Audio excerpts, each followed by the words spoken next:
What's up, people? I'm Shaggy, the opinionated hippie, and this is part 39 of my ranking and reviewing the Grateful Dead's Dave's Picks, their archival concert release series. Doing them in order that they were released, one all the way up through whatever they're at now, like mid to high 40s. We're on 39. I'm going to review 39 and then I will rank it according to the other 38, which is just a stupid, stupid idea. I'm doing it anyways.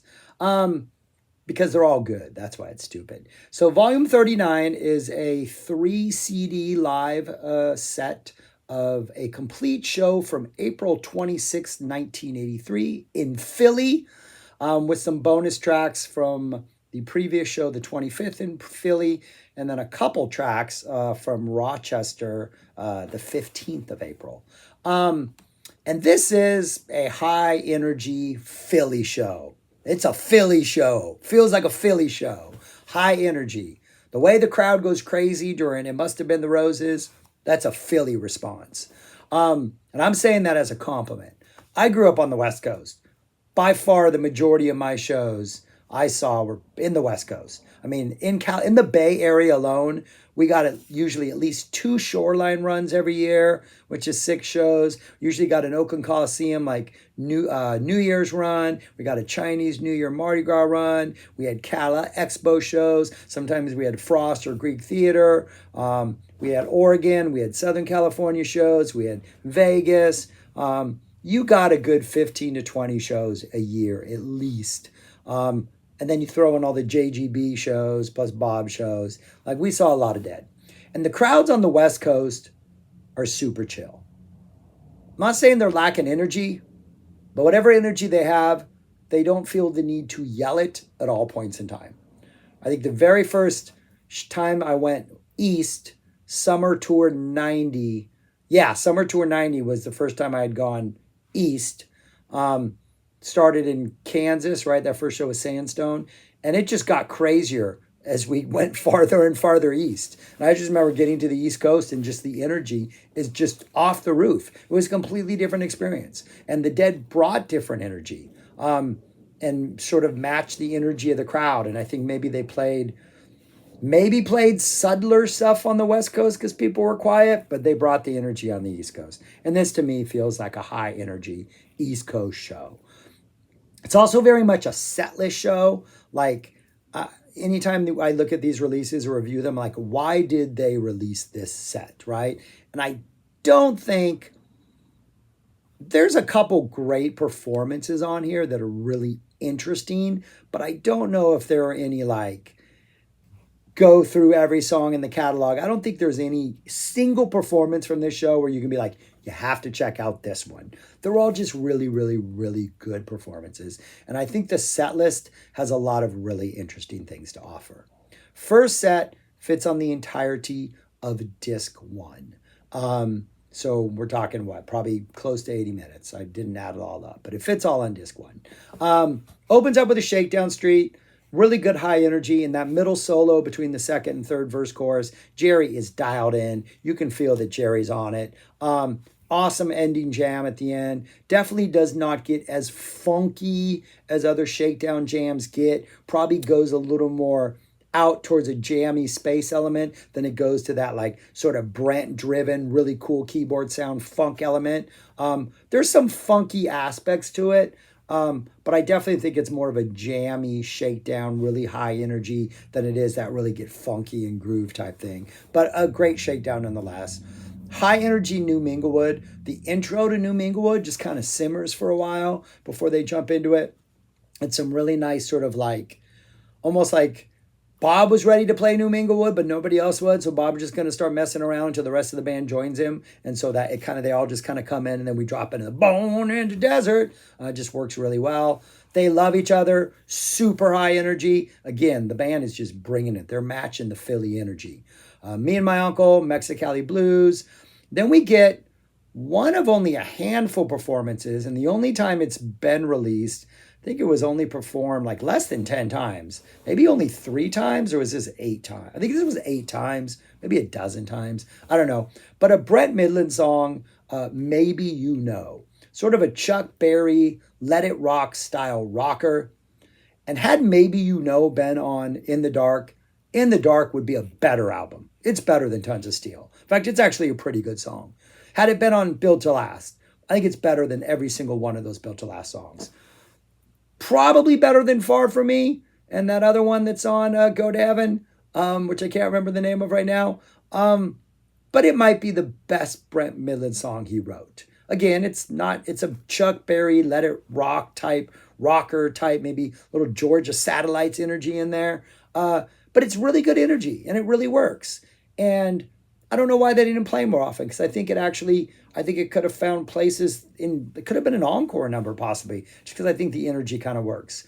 Especially if they had played it for years and developed it and let it the flavors let them absorb the flavors and get a better sense of what the song could do.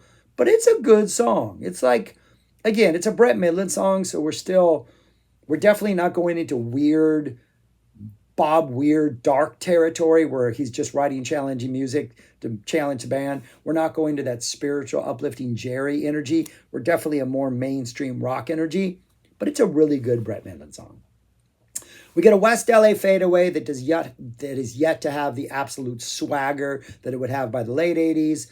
We get a My Brother Esau, and I've said this again, I don't get this song. I still don't get this song. This version doesn't help me get the song. I think maybe it's just not a well-written song, and the reason the band played it way too many times, and I've never found that version where I'm like, oh, I get this song now. I still don't get this song, but I'm always up for hearing it. We get It Must Have Been the Roses that the crowd goes bananas for. And then we get a Let It Grow, which feels so high energy that the band, it doesn't seem like they're jamming within a Let It Grow. It's just like, oh, we're in Let It Grow, let's just play. And that middle jam, that dun, dun, dun, dun, dun, dun, dun, dun, dun, that part, it almost just goes to like a space jam. Almost like the walls almost break down and they find themselves in like a playing in the band field, or maybe more of like a When Music Never Stops starts to get really, really spacey before they coalesce back around that groove. But that jam really just kind of starts to fall apart, but not in a bad way. Just in like there's so much energy that like the dun, dun, dun can't contain it. And it just seems like they're trying to break loose. And so there's some sloppiness to it. And like the ending jam, just kind of, again, they kind of jam. But the sloppiness it works because it's driven by like high energy and just like a willingness to play and a desire to attack, really fast paced Let It Grow. So it's definitely not like a note perfect Let It Grow, or it's definitely not, the transitions are not super smooth, like they don't nail everything, but the energy just kind of like, it doesn't matter because you're just like in the moment and it just feels right. And it's a really nice sort of appropriate little cherry on top of what is a pretty nice, tasty little first set Sunday. I think more driven by the song choices, Shakedown opener, Let It Grow closer, the nice Maybe You Know, and Brother Esau, which is still, not an officially released studio song. So some good high energy. Second set starts on disc 2.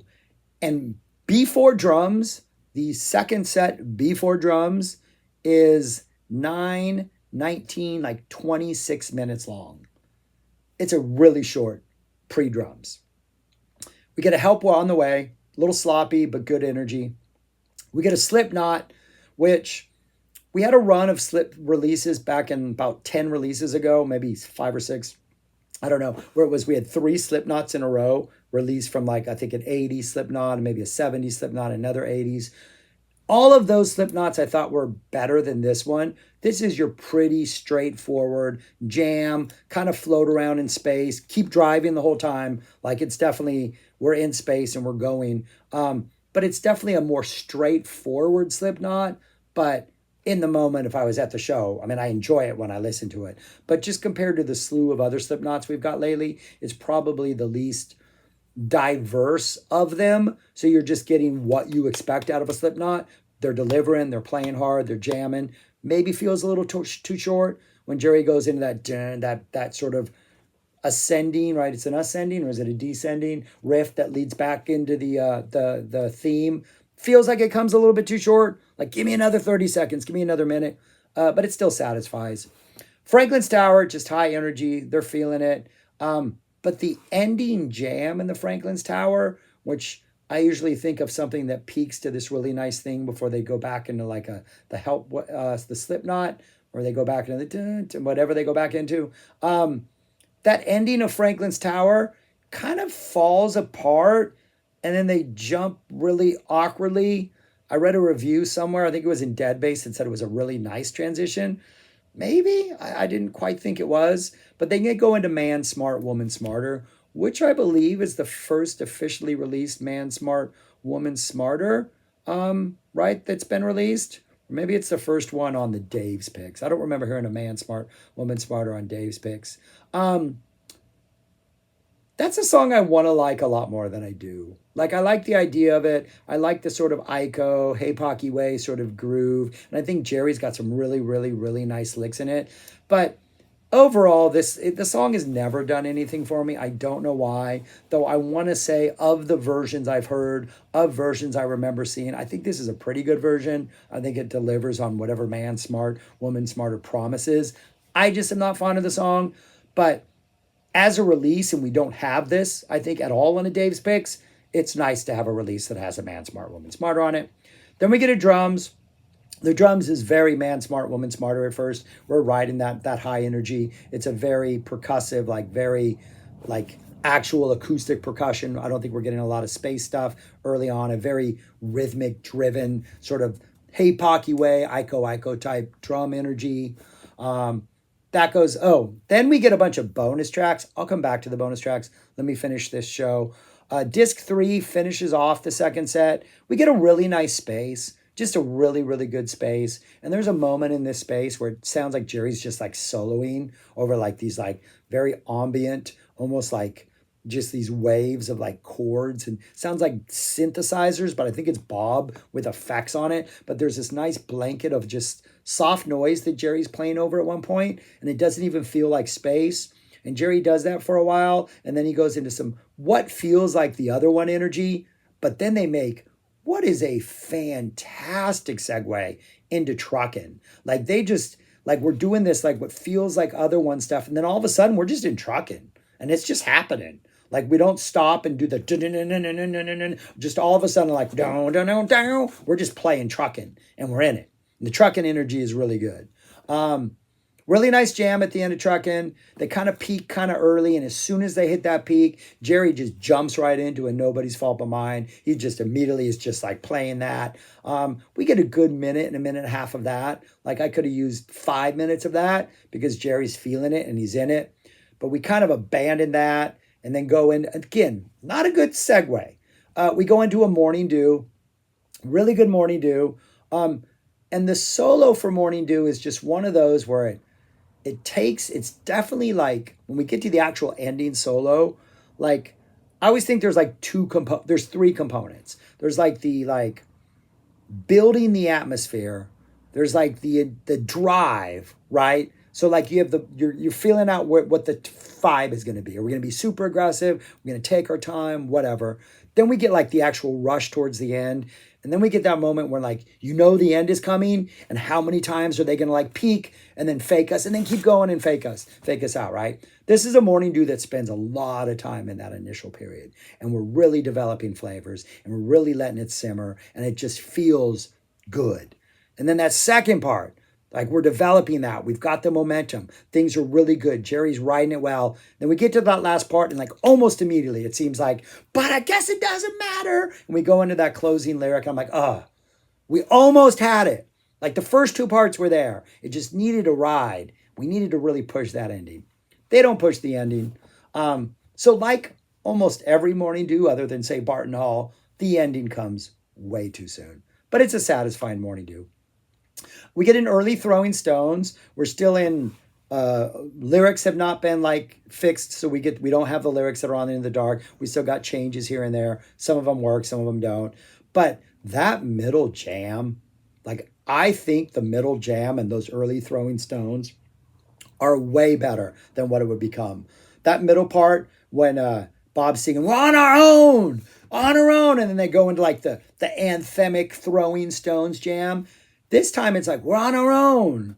And then it just kind of gets spacey. And it's almost like a Cassidy or almost like a feel like a stranger type energy where we're just kind of floating around and Jerry's doing this and Brent's doing this and Bob maybe doesn't know what to do. And it's this really amorphous jamming energy that works so much better. Like, I think the anthemic solo that they went with works well because it's Throwing Stones was like a end of the show song, and Bob gets to run to the front of the stage and do his little theatrics, and you get a little like Bob Star energy. But this spacier jam from these early Throwing Stones is so much better and is such an interesting Throwing Stones listen.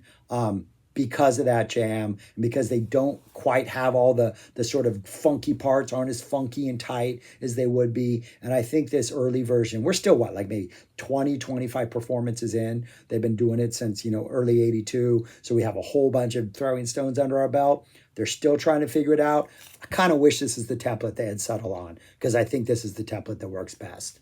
And then that sort of free, spacey, free-flowing, amorphous energy carries into Not Fade Away. We get a really good, fun, loose Not Fade Away, and they kind of don't know what to do with that ending yet. It's not that like ending you'd have by the late 80s, 90s where the audience is singing along and they sing and then they walk off. It's like, what do we do? Do the drummers play? Do we sing? The audience is singing? It's kind of weird. It's kind of like they don't know what to do, but it kind of works because the intentions are all good and the energy is all good. And then the encore, we get a really good U.S. blues, and I don't compliment U.S. blues enough. I think this U.S. blues is just, it's the cherry on top of the cherry on top of the entire Sunday. So a really strong, high energy show. The bonus tracks. The bonus tracks at the end of disc 2 are from the show the previous night.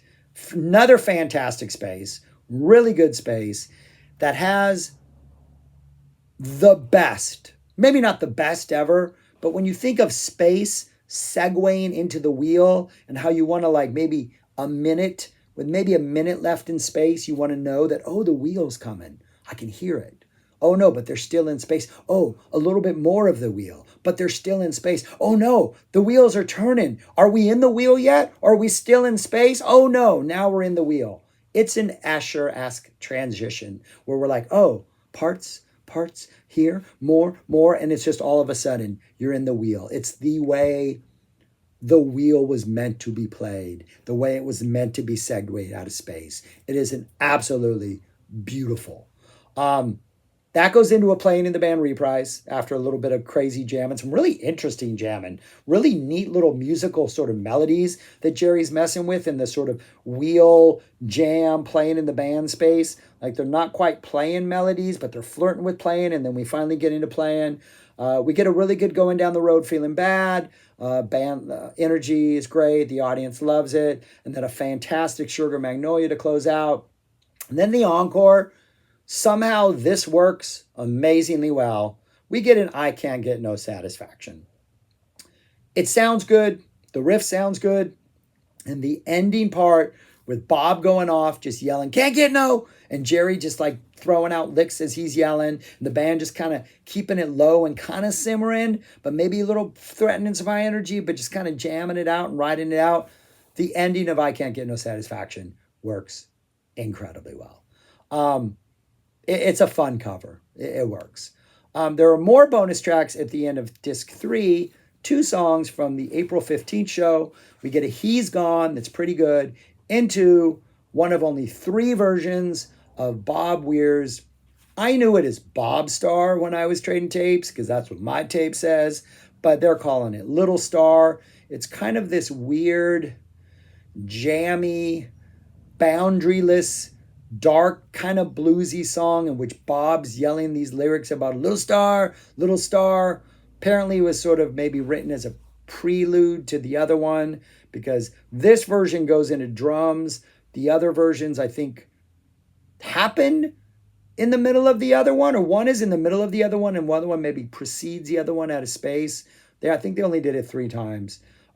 I did not go check on my other Little Star experiences, but if you know off the top of your head, you can drop it in the comments. But yeah, it's really interesting and it's really neat. It's almost like, I'm trying to come up with a comparison because I know there's a band who does this. It's kind of like My Morning Jacket has done this a couple times. They have a couple songs they really kind of jam out the end of. And there was a Dundante back in like 2012, 2013. No, it was a 2012 Dundante. It's like 20 minutes long. But at one point, Jim James came to the mic and just started saying things like, everything changes or nothing changes, everything changes, and just started yelling out these words. So I think it was A Phone Went West.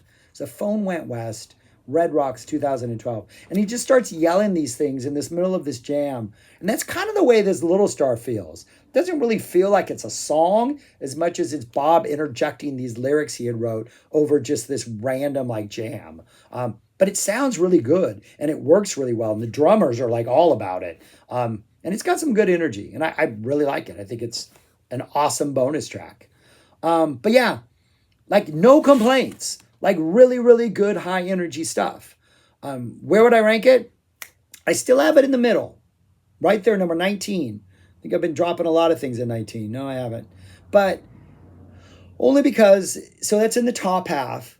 I mean, all of this stuff is fantastic, right? I mean, the top 10, I think, is like your creme de la creme S tier stuff. We're like maybe A plus tier here, only because as great as so many things on this are, I do not think there's one thing on here that's a must hear.